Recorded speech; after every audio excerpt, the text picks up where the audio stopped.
मला असं वाटतं की पितृदोषामध्ये बऱ्याचदा आपण असं ऐकतो की पितर म्हणजे जी गेलेली जी आहे आपले अँसेस्टर्स त्यांची पूजा करायची, त्यांना आठवण करून त्यांची पूजा करायची आणि त्याच्याने आपल्या पितृदोषाची मुक्ती होते, असं बोलतात. हं. पण मला असं वाटतं की आपले जे प्रेझेंट आई-वडील आहेत, त्यांना नमस्कार करणं, त्यांचा आदर करणं, हे तुम्हाला पितृदोषातून मुक्त करू शकतो.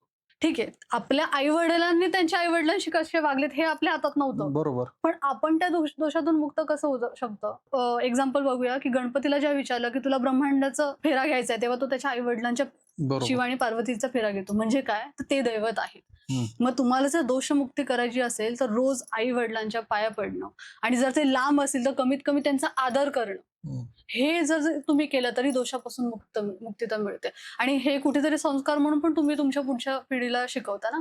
बरोबर. तेच बघतात ना, की ना आपले आई-वडील जर पाया पडतायत किंवा त्यांचा आदर सन्मान करतायत, त्यांना एखादी गोष्ट येत नाही.